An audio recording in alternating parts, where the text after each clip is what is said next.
अच्छा, कभी सोचा है कि कोई कारोबार शुरू किया जाए लेकिन कर्ज और सूद के झंझट में पड़े बगैर? इस्लामिक फाइनेंस में इसके लिए एक पूरा निज़ाम मौजूद है जिसे कहते हैं मुशारका। ये खालिश शराकत दारी पर मबनी है। तो आइए ज़रा गहराई में जाकर समझते हैं कि ये काम कैसे करता है। आज की दुनिया में जहां हर तरफ कर्ज का लेन देन आम है, ये सवाल बहुत अहम हो जाता है। क्या वाकई बगैर सूद के कोई शराकतदारी हो भी सकती है? मुशारका का निज़ाम ना सिर्फ ये कहता है कि हाँ बिल्कुल हो सकती है, बल्कि ये इसका एक मुकम्मल और बहुत अमली रास्ता भी दिखाता है। तो आज हम क्या क्या देखने वाले हैं? सबसे पहले तो ये जानेंगे कि मुशारका है क्या चीज़। फिर उसकी दो बड़ी किस्मों को समझेंगे, एक वो जो सिर्फ मिल्कियत की वजह से बन जाती है और दूसरी वो जो बाकायदा मुआहिदा करके की जाती है। और आखिर में इस पर बात करेंगे कि भाई ये सारा निज़ाम आज के ज़माने में भी इतना अहम क्यों है। चलें जी, तो शुरू करते हैं बिल्कुल बुनियाद से। आखिर ये मुशारका है क्या और ये लफ्ज़ आया कहाँ से है? देखिए, मुशारका का जो लफ्ज़ है ना, वो निकला है शिरका से। इसका बहुत सीधा सा मतलब है शेयरिंग या हिस्सादारी। ये वही लफ्ज़ है जिससे शरीक यानी पार्टनर बनता है। तो इसके तो नाम में ही उसका पूरा फलसफा छिपा हुआ है, मिलकर हिस्सादार बनना। ज़रा इस बात की गहराई तो देखिए। इस हदीस कुदसी में कहा गया है कि अल्लाह खुद दो शराकतदारों के दरमियान तीसरा शरीक होता है, बशर्त यह है कि वो ईमानदारी से काम करें। मतलब ये सिर्फ एक बिजनेस डील नहीं है, ये तो एक रूहानी अहद है जिसकी बुनियाद ही भरोसे पर है। ठीक है, तो बुनियाद तो समझ में आ गई। अब देखते हैं कि ये शराकतदारी अमली तौर पर कितनी तरह की हो सकती है। इस्लामी फ़िक़्ह में इसको दो बड़ी कैटेगरीज में तकसीम किया गया है। इसको ऐसे समझें कि एक पार्टनरशिप तो वो है जो खुद ब खुद बन जाती है सिर्फ इसलिए कि कुछ लोग किसी चीज़ के मुश्तरका मालिक हैं, जैसे विरासत में मिला हुआ घर। और दूसरी वो है जिसे बाकायदा सोच समझकर एक बिजनेस एग्रीमेंट के तहत बनाया जाता है। चलें पहली किस्म को ज़रा करीब से देखते हैं, जिसे कहते हैं शिरकतुल मुल्क।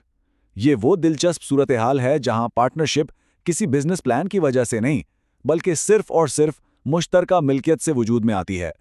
अच्छा, तो ये जो मुश्तरका मलकियत है, ये भी दो तरीकों से हो सकती है। एक तो अपनी मर्जी से और दूसरी हालात की वजह से, बगैर किसी की मर्जी के। आइए दोनों की एक एक मिसाल देख लेते हैं। ये तो बहुत सीधा सा मामला है, जैसे दो दोस्त मिलकर एक गाड़ी खरीद लें। अब वो उसके मुश्तरका मालिक हैं। ये फैसला उन्होंने अपनी मर्जी से किया, तो ये कहलाएगी इख्तियारी यानी ऑप्शनल शराकतदारी। और अब इसका बिल्कुल उलट रुख देखें। यहाँ किसी ने कोई मुआहिदा नहीं किया, वालिद साहब का इंतकाल हुआ और उनकी जायदाद खुद ब खुद उनके बच्चों में तकसीम हो गई। अब वो सब इस घर के मुश्तरका मालिक हैं, चाहे उन्होंने ऐसा कभी सोचा भी ना हो। ये है गैर इख्तियारी शराकतदारी। तो वो थी मिल्कियत की शराकतदारी। लेकिन असल कारोबार तो तब शुरू होता है जब लोग बाकायदा प्लानिंग और एग्रीमेंट के साथ मिलते हैं। आइए अब शिरकतुल अक़्द यानी कॉन्ट्रैक्ट वाली पार्टनरशिप को समझते हैं। किसी भी बिजनेस पार्टनरशिप में पहला सवाल यही होता है कि कौन क्या लाएगा। इस्लामिक फाइनेंस में इसके तीन बड़े दिलचस्प जवाब हैं। या तो पैसा लगाया जा सकता है, या अपना हुनर और मेहनत शामिल की जा सकती है, या फिर, और ये बहुत ही कमाल की बात है, सिर्फ अपनी अच्छी साख को भी शराकत में लाया जा सकता है। ये तो वो किस्म है जिससे हम सबसे ज्यादा वाकिफ हैं। इसे शिरकतुल अमवाल कहते हैं। यहाँ सारे पार्टनर्स कारोबार में पैसा यानी सरमाया लगाते हैं। ये बिल्कुल वही चीज़ है जैसा आम तौर पर हम बिजनेस पार्टनरशिप को समझते हैं। और यहाँ आकर इस निज़ाम की खूबसूरती नजर आती है। शराकत के लिए पैसा लाजमी नहीं। शिरकतुल आमाल में किसी का हुनर ही उसका सरमाया है। जैसे दो डॉक्टर्स मिलकर क्लिनिक खोल लें तो उनकी मेहनत और महारत ही उनकी पार्टनरशिप की बुनियाद बन जाती है। ये तसव्वुर शायद सबसे मुनफरिद है। शिरकतुल वजूह में सरमाया ना पैसा है ना हुनर, बल्कि सिर्फ किसी की साख यानी गुडविल। दो पार्टनर्स अपनी अच्छी शोहरत की बुनियाद पर मार्केट से उधार माल उठाते हैं, उसे बेचकर मुनाफा कमाते हैं। ये भरोसे पर चलने वाली मईशत की एक बेहतरीन मिसाल है। अब इस पूरे ढांचे की आखिरी और बहुत अहम तफसील देखते हैं। क्या ये ज़रूरी है कि सारे पार्टनर्स का हिस्सा और जिम्मेदारी बिल्कुल बराबर हो? यहाँ दो ऑप्शंस हैं। पहला है अल-मुफावज़ा, जिसमें हर चीज़, सरमाया, मेहनत, नफ़ा, नुकसान सब कुछ बिल्कुल बराबर होता है। ये एक आइडियल मॉडल है, लेकिन काफ़ी सख्त भी। दूसरा है अल-उनान, जो ज़्यादा लचकदार है और आमतौर पर यही इस्तेमाल होता है। इसमें एक पार्टनर 60% पैसा लगा सकता है तो दूसरा 40%, और मुनाफा भी इसी हिसाब से तय किया जा सकता है। तो हमने ये सारी तफसीलात देख लीं, लेकिन सवाल ये है कि इस पूरे निज़ाम का फ़ायदा क्या है।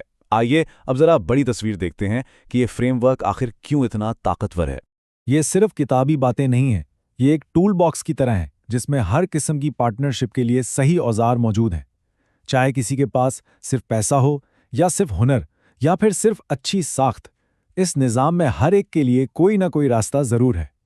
اور اس پورے نظام کا سب سے اہم اور کہہ لیں کہ انقلابی اصول یہ ہے، منافع تو آپس میں کسی بھی متفقہ شرح سے بانٹا جا سکتا ہے، لیکن نقصان ہمیشہ اور ہر حال میں صرف اور صرف سرمایہ کے تناسب سے ہی تقسیم ہوگا۔ یہ اصول اس بات کو یقینی بناتا ہے کہ جس کا جتنا بڑا سرمایہ ہے اس کا رسک بھی اتنا ہی بڑا ہو۔ یہی تو اصل انصاف ہے۔ تو آخر میں یہ سوال ہمارے سامنے آتا ہے، آج کی دنیا جو اکثر صرف منافع کمانے پر فوکس کرتی ہے، وہ اس نظام سے کیا سیکھ سکتی ہے؟ ایک ایسا نظام جو مشترکہ کامیابی اور مشترکہ خطرے کی بنیاد پر کھڑا ہے، کیا وہ آج کے کاروبار کو زیادہ منصفانہ اور پائیدار نہیں بنا سکتا؟